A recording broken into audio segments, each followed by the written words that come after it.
Wangapi wamebarikiwa? Tegemea sasa kumwona mtu akiniombea. Bwana asifiwe sana. Basi wakati mzuri ambao hakika tunakwenda kujifunza maneno ya Mungu tukiwa tumebarikiwa sana. Bwana asifiwe sana. Niombe baba apewe maiki tafadhali anisaidie kusoma. Baba nikusumbue, sistahili lakini nisaidie tu kwa sababu msomaji wangu leo hayupo. Yesu asifiwe. Kitabu cha Kutoka sura yake 25 mstari wa kwanza hadi wa pili, alafu tutaruka mstari wa 8. Kitabu cha Kutoka sura yake ya 25 mstari wa kwanza na wa pili, alafu tutaruka tutasoma ule mstari wa 8. Karibu mtu wa Mungu tusaidie kusoma. Tunasoma kitabu cha Kutoka ndio sura ya 25 ndio mstari wa kwanza na wa pili. Ndio. Bwana akanena na Musa, ndio, akamwambia, ndio, waambie wana wa Israeli kwamba ndio wanitwalie sadaka. Amina. Kila mtu ambaye moyo wake wampa kupenda, ndio, mtatwaa kwake sadaka yangu. Amen. Mstari wa ngapi tena? Mstari wa 8. Mstari wa 8 unasema, ndio, nao ndio, na wanifanyie patakatifu, ndio, ili nipate kukaa kati yao. Amen. Mungu wetu na Baba yetu, asante kwa sababu ya neema na baraka hiyo ambayo umeachilia kwetu mchana huu wa leo. Tunakushukuru Bwana kwa ajili ya neno lako tukufu na takatifu. Tunalikabidhi mikononi mwako, mimi nikiwa kama mjoli wako tu ambaye sistahili, lakini wewe umenistahilisha. Hivyo naomba ukashike kinywa changu, ukashike ulimi wangu, ukanitumie kama chombo tukiteule, lakini wewe ukanene ndani yangu yale ambayo ni mapenzi na makusudi yako kwa watu wako mchana wa leo. Karibu Roho Mtakatifu, tuhudumie na nikinyamazisha kelele zote na kuharibu sikio ile mwovu adui. Yesu Kristo Bwana nimeomba na kushukuru. Amen. Amen. Amen. Amen. Na tukiwa katika wiki yetu ya mwisho ya mwezi huu wa 6, na mwezi huu umekuwa mwezi ambao tumekuwa tukizungumza kwa habari ya kumtolea Mungu. Bwana Yesu asifiwe sana. Amen. Somo letu limekuwa ni nguvu ya sadaka. Amen. Na tumekuwa tukijifunza vipengele kadha wa kadha katika somo hilo. Bwana Yesu asifiwe sana. Amen. Na kwa kuwa leo ni wiki ya mwisho, nimetamani tumalize pia na kipengele kingine cha mwisho katika eneo hili la utoaji. Haleluya. Amen. Bwana Yesu asifiwe sana. Amen. Kichwa cha somo la leo kinasema kutoa huvunja roho ya umasikini. Amen. Bwana Yesu asifiwe sana. Amen. Kutoa huvunja roho ya umasikini. Saidia kumwambia jirani yako hilo neno. Kutoa huvunja roho ya umasikini. Yes. Kutoa huvunja roho ya umasikini. Roho ya umasikini ni nini? Ni dhana inayoelezea mfumo au mawazo, kwa Kiingereza wanasema mindset, tabia, imani zinazomfanya mtu ajione au aishi na kubaki katika hali ya uhaba. Hiyo ndio roho ya umasikini. Haimaanishi kukosa fedha pekee, bali ni mzunguko wa kisaikolojia, kiroho unaomkwamisha mtu kufanikiwa. Roho ya umasikini. Bwana Yesu asifiwe sana. Na moja ya vitu vilivyobeba roho hiyo ni pamoja na woga na choyo. Roho ya umasikini, moja ya vitu ambavyo vimebeba roho ya umasikini ni uoga pamoja na nini? Na choyo. Bwana Yesu asifiwe sana. Amen. Haleluya. Amen. Yes. Na ukiangalia mtu ambaye ni mwoga au mtu ambaye ni mchoyo, mara zote huogopa kutoa au kuwekeza kwa kuhisi atapungukiwa. Yesu asifiwe sana. Mtu ambaye ni muoga na mtu ambaye ana roho ya choyo huogopa kutoa au kuwekeza akihisi kwamba atatibikiwa. Nimewahi kusema hapo mara nyingi. Unaweza kukuta mtu na jambo fulani ambalo limekuja kanisani ambalo unatakiwa na wewe usike, lakini unaanza kujioni kale ka akiba kako, kale ka fedha kako uliko nako pengine mfukoni au nyumbani au mahali pengine ambapo umetunza vizuri. Sasa jambo la kikanisa linakuja au la kimungu, badala ya kuanza kumwaza Mungu kwanza, unaanza ubinafsi, unaanza uchoyo ukimnyima Mungu. Lakini unaogopa, je, kama nikitoa hata kafedha itakuwaje? Kesho yangu itakuwaje? Unashindwa kujua ya kwamba nchi na vyote vijazavyo ni mali ya nani? Bwana Yesu asifiwe sana. Nafundisha hapa Alhamisi nikatoa mfano nikasema, hivi nikifa mimi leo hapa sasa hivi nikafa, mimi nitolea mimi mfano sana. Mbona nasema nitakufa? Mimi mwenyewe. Yesu asifiwe sana. Nimekuja na pikipiki. Leo nimevaa hii nguo. Sasa hivi hapa na mic naongelea. Nina simu kama 2 au 3 niko nazo hapa. Wewe unaamini hivi vyote mtanizika navyo? Si ndio? Pengine ninaenda kwenye M-Pesa au benki au nyumbani. Nyumbani hapa kuna vitu, ila nyumba na vitu vingine kadha wa kadha na miradi mingine ambayo pengine ninayo. Nani anaamini kwamba nitakwenda nayo? Hakuna. Mkinisaidia sana, mtaangalia katika nguo zake, iko ipi ndio inampendeza sana. Si ndio jamani?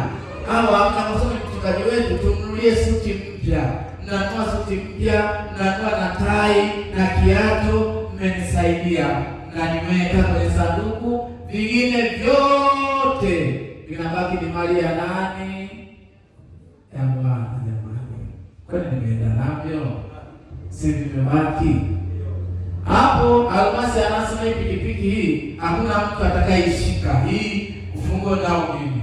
Mwingine anasema hapana, mimi nitatafuta hati ya nyumba. Mwingine anasema mimi hapana, ile brandi fulani nitabaki nao mimi. Sasa ni kwa sababu nchi na vyote vijazavyo ni mali ya nani? Bwana Yesu asifiwe sana. Sasa ukisema unaogopa kumtolea Mungu au unampa Mungu choyo kwa kuogopa kwamba utatibikiwa, unatoka hapa unafika nyumbani unakuta kale kahela hakapo, au unapotoka hapa unafariki kale kahela katakuwa na kazi gani? Hakapo. Haleluya. Kwa hiyo roho ya umasikini inatengeneza uoga, inatengeneza choyo kwa mwanadamu, kitu ambacho si sahihi. Kwa hiyo miongoni mwa vitu ambavyo vinatengeneza roho ya umaskini kwa mwanadamu ni woga na choyo. Bwana Yesu asifiwe sana. Amen. Lakini jambo lingine la pili ambalo linatengeneza roho ya umaskini kwa mwanadamu ni kuto kujiamini na kutaka au kukata tamaa. Nakuta mtu anashindwa kujiamini kwamba anaweza akawa kama fulani au akawa fulani au akafanya jambo fulani. Anashindwa kujiamini katika kile ambacho amefikiria kufanya mawazoni mwake. Matokeo yake anakata tamaa na kusema mimi ni hivi hivi. Sisi wengine hatukuzaliwa kufanikiwa. Sisi wengine tumezaliwa kuwa maskini tu. Sisi wengine ndivyo ambavyo Mungu ametuumba. Mwache anasema anafanikiwa, labda ameumba hivyo. No. Hiyo ni roho ya umasikini. Bwana Yesu asifiwe sana. Amen. Haleluya. Kwa hiyo roho ni ya kukataa. Hakuna ambaye amezaliwa kuwa maskini. Ni kuamini kuwa wewe umezaliwa au kuzaliwa kufanikiwa. Hapana. Wewe umezaliwa kufanikiwa, na wala mafanikio si kwa sababu ya mwingine tu. Bwana Yesu asifiwe sana. Amen. Yesu asifiwe sana. Amen. Lakini jambo lingine ambalo linaambatana na roho ya umaskini ni kuto kujituma. Amen. Amen. Kuto kufanya nini? Kujituma, kukosa maono ni kitu ambacho kinatengeneza roho ya umaskini. Kukosa nidhamu katika fedha, kuto kufanya kazi kwa bidii, hivyo vyote vinatengeneza roho ya nini? Ya umaskini. Badala ya kufanya kazi, unabaki kulalamika, kutafuta visingizio kila mara, kutowajibika katika maisha yako binafsi. Bwana Yesu asifiwe sana. Amen. Hivyo vyote vitu nilivyovitaja vinatengeneza roho ya umaskini. Hutaki kuwajibika, unakata tamaa, hutaki kuwa kama wengine, hutaki kufanya kazi kwa bidii. Wewe umekaa tu unasema mimi hata nikifanya sitafanikiwa, mimi hata nikiendelea. No. Fanya kazi kwanza kwa bidii, alafu baadaye matokeo yatakuja. Bwana Yesu asifiwe sana. Amen. Biblia inasema Mungu humchukia mtu mwenye mikono kufanya nini? Milegevu. Si ndio? Ndio. Hiyo Biblia inatufundisha kwamba Mungu humchukia mtu mwenye mikono milegevu. Maana mtu asiyefanya kazi Mungu hapatani naye. Bali Biblia pia inasema asiyefanya kazi na asile. Hivyo yote Mungu anatufundisha namna ya kufanya kazi kwa bidii, kwa sababu anajua katika bidii ndipo mafanikio hutokea na roho ya umaskini huondoka kwa mwanadamu. Bwana Yesu asifiwe sana. Amen. Yesu asifiwe sana. Tunaiangalia roho ya umaskini. Lakini kitu cha nne katika hilo ni kulalamika, kutafuta visingizio na kutokuwajibika mara kwa mara katika maisha yako binafsi. Kwa hiyo unachotakiwa kujua, mtu wa Mungu, ni kwamba maskini nao wanatakiwa kutoa ili kuvunja roho ya umaskini katika maisha yao. Bwana Yesu asifiwe sana. Amen. Yesu asifiwe sana. Amen. Kwa hiyo utoaji ambao tunaendelea kujifunza hauangalii maskini wala haukubali maskini kwamba asitoe. Hapana, maskini naye anahitaji kutoa ili kuivunja ile roho ya nini? Ya umaskini ndani yake. Haiwezi kuvunjika kama hatutakuwa watu watoaji. Bwana Yesu asifiwe sana. Amen. Yesu asifiwe. Amen. Kwa hiyo yanatupasa kujua kuwa tunapokuwa tunamtolea Mungu sadaka zetu mbele zake kwa moyo wa kupenda na kukadiri ya kufanikiwa kwetu, hapo tunakuwa tunavunja roho ya umaskini na kujifungulia milango ya mafanikio katika maisha yetu. Bwana Yesu asifiwe sana. Amen. Baba, tusaidie kusoma kitabu cha Wakorintho wa pili sura yake ya 8 mstari wa kwanza hadi mstari wa 3. Waraka wa pili wa Paulo kwa Wakorintho sura yake ya 8 mstari wa kwanza hadi ule mstari wa 3. Tutakatunda haraka kidogo tumalize kwa sababu ya kazi nyingine iko mbele yetu. Waraka wa Paulo kwa Wakorintho sura yake ya 8. Yes, Wakorintho wa pili sura ya 8 mstari wa kwanza na wa 3 hadi wa 3. Tunasoma Wakorintho wa pili sura ya 8 mstari wa kwanza hadi wa 3. Ndio, karibu. Tena ndugu zetu, Ndio, twaarifu habari ya neema ya Mungu ndio waliopewa makanisa ya Makedonia. ndio, Maana walipokuwa wakijaribiwa kwa dhiki nyingi, ndio, wingi wa furaha yao na umaskini wao ndio, uliokuwa mwingi ndio, uliowaongezea utajiri wa ukarimu wao. ndio, 3. Maana ndio, na washuhudia kwamba ndio, kwa uwezo wao ndio, na zaidi ya uwezo wao, ndio, kwa hiari yao wenyewe, ndio walitoa vitu vyao. Haleluya. Bwana Yesu asifiwe sana. Amen. Paulo anawaambia watu wa Korinto ya kwamba hawa ndugu wa makanisa ya Makedonia walikuwa ni watu maskini wa kutupwa. Bwana Yesu asifiwe sana. Amen.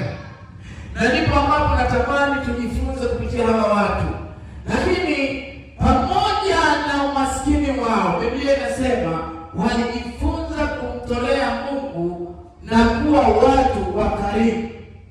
Bwana asifiwe.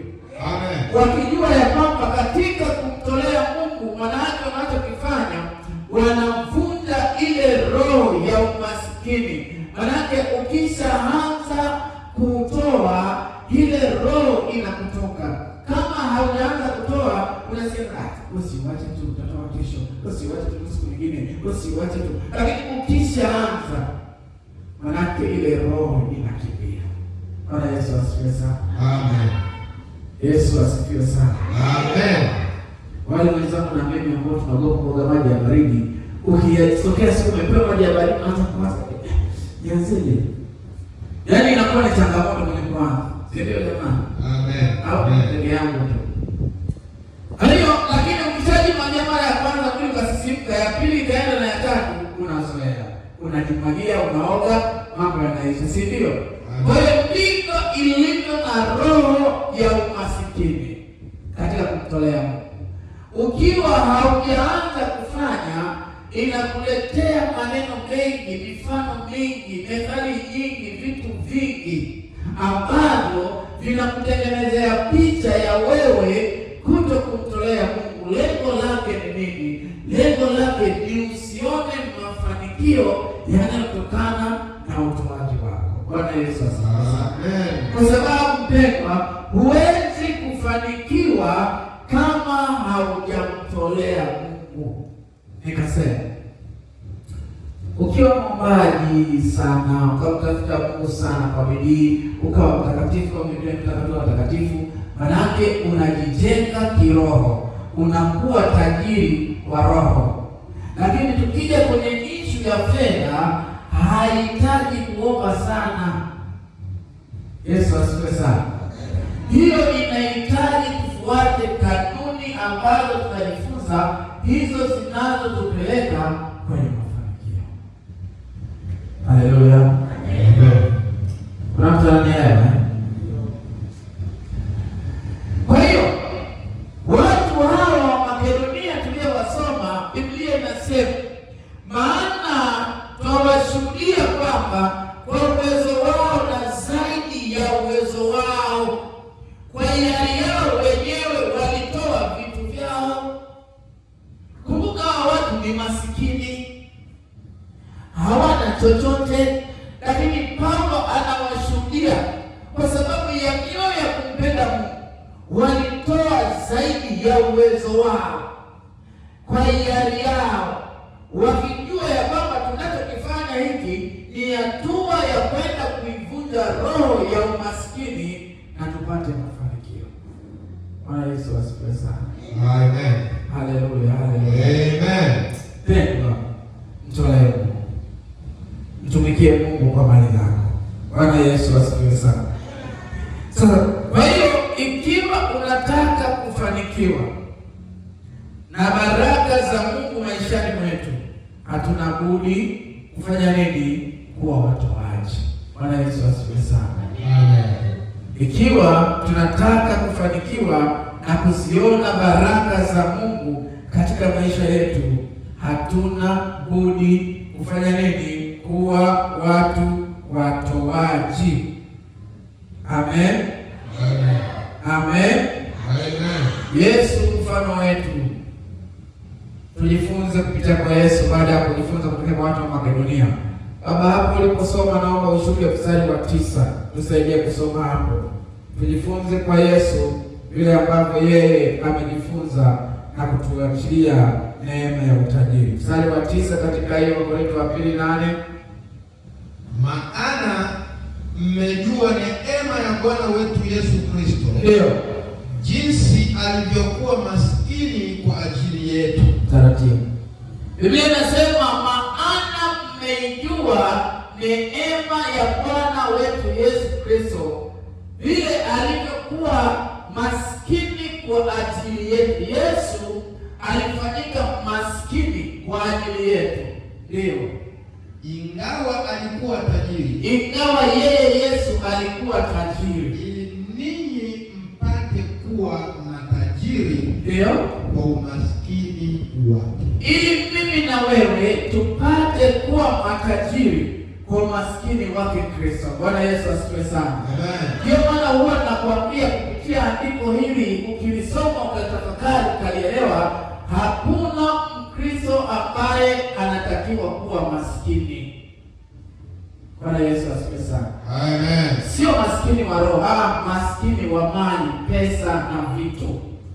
Kwa sababu yeye alifanyika maskini ingawa alikuwa tajiri, ili sisi tuwe matajiri sisi kwa umaskini wake. Maana nini? Yesu alichukua utajiri wake akatutwika sisi, akachukua umaskini wetu akajitwika yeye, ili sisi tuwe matajiri kwa umaskini wake. Bwana Yesu asifiwe sana. Amen. Maana tulibadilishana. Yeye alichukua umaskini na sisi tukachukua utajiri. Sasa kama ni hivyo, inakuwaje Kristo unakuwa maskini wakati yeye aliubeba umaskini wetu na akatukabidhi utajiri wake? Hapo ndipo kuna swali. Yesu asifiwe sana. Sasa changamoto inakuja wapi? Changamoto inakuja kwetu sisi kulitambua hilo kwanza, halafu kisha kulitambua tufuate kanuni ambazo zinatupeleka kwenda kuyaona hayo mafanikio ya utajiri wake. Bwana Yesu asifiwe sana. Amen. Haleluya. Amen. Kama yeye alifanyika maskini ili sisi tuwe matajiri, maana yake hatustahili kuwa maskini. Bwana Yesu asifiwe sana. Amen. Kwa kila mmoja wetu anatakiwa kuwa mtoaji bila ya kuwa na kisingizio cha kuwa mimi ni maskini. Maana tumeona kuwa maskini pamoja na umaskini wao wanatakiwa kutoa ili kuvunja ile roho ya nini? Ya maskini. Bwana Yesu asifiwe sana. Amen. Yesu asifiwe sana. Amen. Kila mmoja wetu anatakiwa kutoa. Haleluya, haleluya. Amen. Ninaelewa haipina lazima zipungue kwa sababu kanagusa kidogo, lakini usikubali hiyo roho ya maskini kunong'oneza. Piga amina kwa Mungu. Bwana Yesu asifiwe sana. Amen. Haleluya. Kataa roho ya maskini. Amen. Tolee Bwana. Unajua haya mambo wakati mwingine mimi nimekuwa nikisema, wakati mwingine nafundisha sana maisha yangu binafsi. Kwa mfano nimekuja kutoa mara nyingi hapa kanisani, lakini kwa sababu ninafundisha roho ya umaskini, naomba niulete kwako tena tuunganishe na somo letu. Bwana Yesu asifiwe sana. Ili uone ni namna gani tunaweza tukavunja roho ya umaskini katika maisha yetu na kumtolea. Nikasema siku moja niko ibadani ya Arusha. Wakati huo naingia kwenye kanisa fulani hivi nisitaje jina. Wakati tuko pale, mimi nikiwa ni mwenyekiti wa vijana. Lakini pia nikawa mwenyekiti wa maandiko. Kwa hiyo viti vya mbele vinatuhusu kama viongozi. Sasa mfukoni nina buku. Nimewahi kusema mara nyingi hapa. Na ile buku inatakiwa inisaidie. Yesu asifiwe sana. Sasa sadaka wimbo unaimbwa na hiyo buku ndio nilionayo. Natakiwa nitoe sadaka kanisani na nikitoka hapo najua nina nyumbani nikale. Sasa hiyo buku moja nitoe sadaka au niende nyumbani nikale. Roho ya umaskini inaniambia unajua ukitoka hapa hakuna chakula. Lakini roho ya mafanikio inaniambia itoe. Si unanielewa? Wimbo unaendelea, watu wanaendelea kutoa, lakini mimi roho ya umaskini na roho ya mafanikio ndani yangu zinagombana. Kwamba wewe ukitoa hii buku ulionayo, ukifika nyumbani utaishije? Lakini Mungu ananiambia pengine ukitoa hii buku utafanikiwa. Wapendwa, yaani karibia wimbo unaenda kuisha wa sadaka, bado buku nimeng'ania mfukoni, sio mkononi, mfukoni. Yesu asifiwe sana. Lakini hatimaye nikaona hiyo katika nilisaidia hasa mimi kiongozi nisisimame itakuwaje. Ikabidi tu nisimame niitoe ile buku. Wakati nimeitoa buku, mhubiri anahubiri kama ninavyofundisha na mimi, wala mimi mhubiri sisikilizi, kwa sababu akili imehama, nitakula nini baada ya hapa? Yesu atusaidie sana. Kwa hiyo mpaka ibada inaisha, mimi kwa kweli siko sawa. Sio story, nakwambia kwa kweli. Siko sawa. Roho ya maskini imekandamiza 100%. Naanza kujilaumu kwa nini nimetoa ile buku kwa Mungu. Nikasahau kama nchi na kitu vyote vijazavyo ni mali ya nani? Haleluya. Yesu asifiwe sana. Kwa hiyo baada sasa ya ibada, nimeshatoa buku, nataka kwenda nyumbani. Naanza kuwaza itakuwaje. Lakini kwa sababu nilitoa, nikavunja ile roho ya umaskini ya kuto kumtolea Bwana. Roho ya uoga, roho ya choyo nikaivunja, nikatoa ile buku. Tukiwa tuko kanisani hatujatoka. Rafiki yangu mmoja George akaja, akanisalimia, akaniuliza, mwenyekiti vipi? Nikamwambia safi. Mbona kama hauna amani? Nikajishtukia basi. Hivi watu wanasema vibaya. Hana niko vizuri bwana, naona hauko vizuri. Lakini kimsingi ni kweli sikuwa vizuri, kwa sababu nawaza baada ya hapa itakuwaje. Yesu atusaidie sana. Kwa hiyo Bwana Mungu ameshamgusa kule aliko, kwamba nenda ukafanye jambo kwa ile ndugu hayuko vizuri. Yote akaniambia, sisi tunajua yeye mtu wa familia Bwana, wakati mwingine mambo yanakuwa si mazuri, inawezekana nyumbani hapako vizuri. Akafungua Biblia yake, akatoa msimbazi mwekundu, akaniambia Bwana, kawanunulie watoto sukari. Si kama unaelewa hicho kitu hapo. Sijatoka nje ya kanisa, bado niko kwenye jengo nilotolea ile buku. Sasa hebu niambie, buku nilimpa Mungu na mimi 10,000 niliyopata, aliyefaidika ni nani? Si ndio? Vipi kama ningeng'ang'ania ile buku, nikasikiliza roho ya maskini ndani yangu, unaamini ile 10,000 ningeipata? Nisingepata. Nini nataka tujifunze hapa? Kwamba kumbe tunatakiwa kumtolea Mungu ili kuvunja ile roho ya maskini. Bwana Yesu asifiwe sana. Usimzuilie Mungu, mtolee Mungu, kwa sababu Mungu yeye ndiye anayejua nini kinafuata kwa ajili yako. Ndio maana Biblia inasema tusisumbukie tule nini, tunywe nini na tuvae, kwa sababu yote ni yeye anayajua. Bwana Yesu asifiwe sana. Pendwa mtu wa Mungu, wakati naenda kumalizia, nataka nikwambie, jifunze kumtolea Mungu, kwa sababu kutoa kunavunja laana ya umasikini katika maisha yetu. Hatuwezi kufanikiwa sisi tulio Wakristo kama hatumtolei Mungu. Amen. Amen. Alhamisi tutajifunza kausari kamoja hivi kazuri, na malizia hapo, alafu tuingie kwenye jambo lingine. Leo nataka tufupishe kausari fulani kazuri hivi kwenye kitabu cha Wakorintho wa pili sura ya 9 mstari wa 6 na wa 7.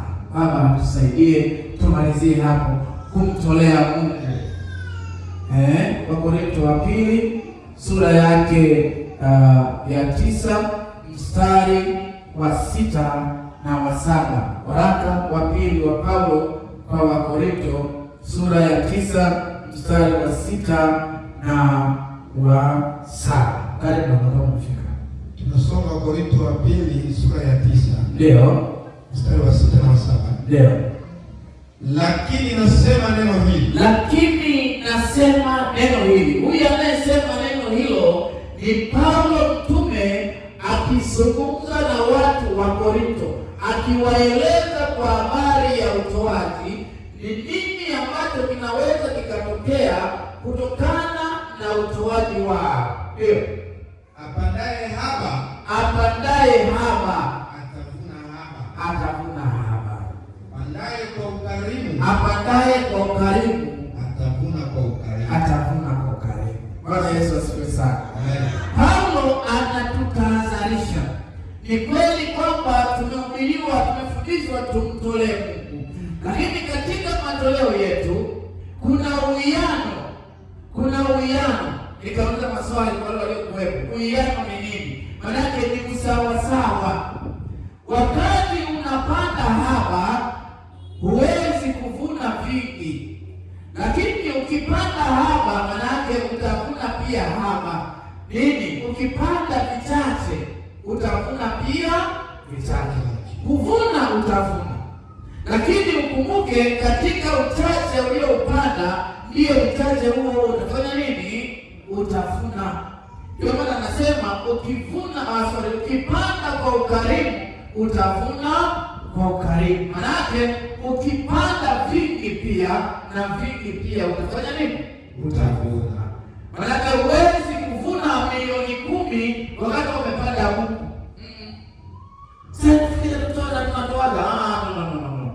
Utoaji wako uendane na kiwango unachotaka kufanikiwa. Mungu hana deni na mtu, huwa hana deni na mtu. Ukitoa atakupa.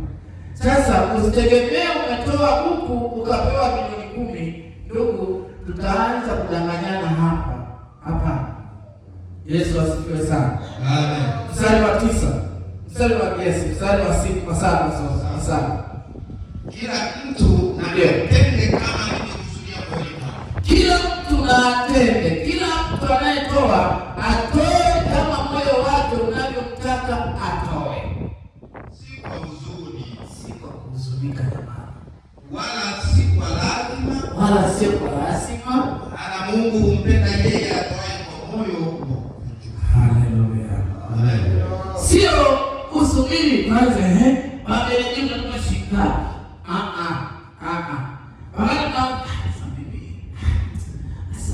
No. Mungu hapendi hivyo. Mungu anapenda utoe kwa moyo wa upendo. Kila mtu na atende kama moyo wake unavyopenda. Bwana Yesu asifiwe sana. Si kwa huzuni wala kwa lazima, hapana. Lakini mtu na atoe kwa moyo wa ukunjufu. Ukifanya hivyo, hapo ndipo utakapoona baraka za Mungu zinazotokana na utoaji katika maisha yako. Bwana Yesu asifiwe sana. Amen. Yesu asifiwe sana. Kwa sababu Mungu humpenda yeye atoaye kwa moyo wa nini? Wa ukarimu na moyo mkunjufu. Bwana asifiwe sana. Amen. Mpendwa mtu wa Mungu, namaliza somo hili leo la nguvu ya sadaka.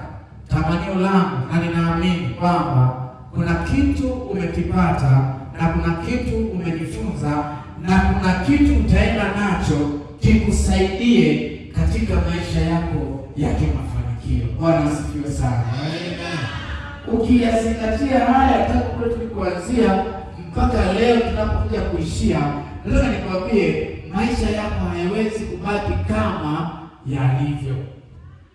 Amen. Amen. Wangapi wananielewa?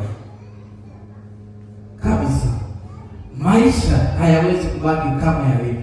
Wapendwa, hatukuwa hivi.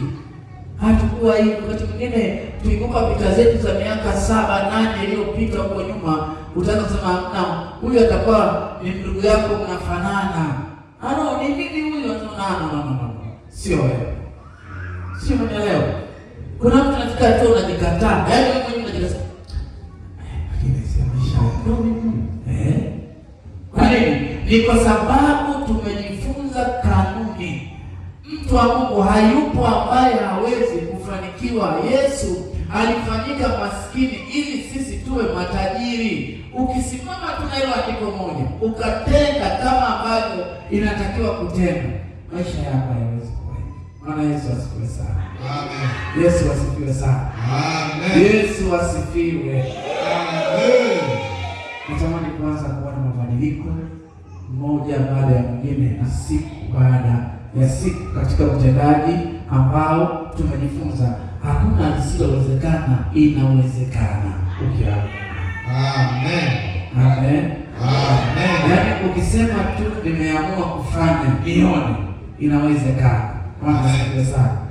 Na mabadiliko na matokeo utayaona na utaanza kumshangaa Mungu kwa viwango ambavyo Bwana atakupitisha. Mungu wa mbinguni akubariki sana.